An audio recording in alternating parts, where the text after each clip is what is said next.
Your homework assignment is to read the book of Kings 1 and 2, because it's a fascinating story. Today, they find this book that their fathers weren't following, and they get sad because they disobeyed, and then they get happy because they found the decrees of the Lord again. So that's for home, not for here.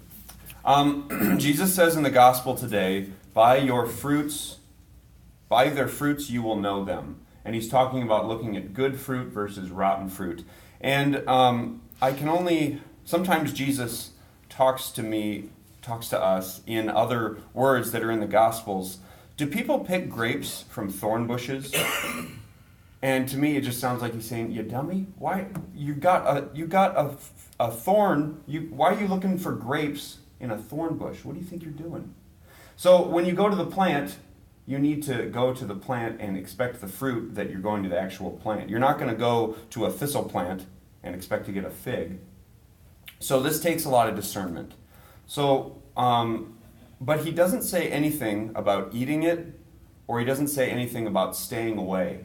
He just talks about knowing what the plant is and what its fruit is. And what I think I mean by this is when you're younger or when you have children or grandchildren, it's easy to kind of make the decision for them and keep them away from that kid at school. Oh, he's not on a good path. He's going to be bad fruit. Let's keep my grandchild away from him.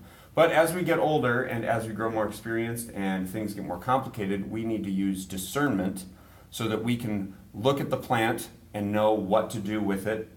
Because once again, he never says anything about eating it. So it's not like that rotten plant is going to hurt us at all. My point is, I have this little orchid plant that my great aunt Sharon gave me. She passed away last year, and so I want to try to keep it alive. And so a friend of mine who knows plants really well, I said, "Oh no, the orchid, there's 2 flowers on it, and they were wilting." And I said, "Oh no, it's rotten. Is there anything I can do for it?" And she said, "Yep, you just clip the little flowers off. The vine is still healthy, so I need you to keep putting the ice cube on it, and so it will come back to life, and it will bear flowers, prettier flowers, in about 6 months or so." And here I was about to throw the whole plant out. I thought it was, rotten and dead, but it turns out just the fruit was rotten. And so my point is, when you encounter someone in life, it's easy to just dismiss them and say, they are a rotten plant, I don't want to have anything to do with them, and kind of dismiss and wash your hands of it.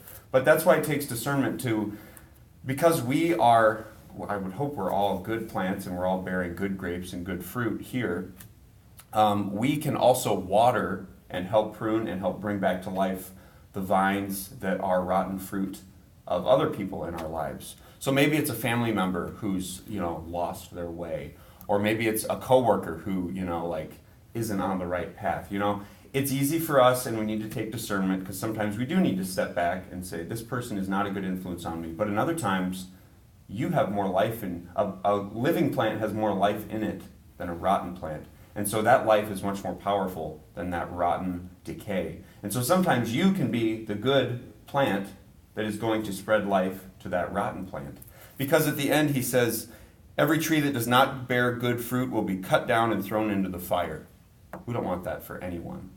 And so let's, as we go forward this day, ask for the grace of discernment and repeat the psalm. Instruct me, O Lord, in the way of your statutes, that I may observe them. Give me discernment, that I may observe your law and keep it with all my heart. And the psalm is, teach me the way of your decrees, O Lord. Teach me, Lord, to know what kind of fruit I am bearing, and to know how I can bring life to the other fruits and plants that are around me. Amen.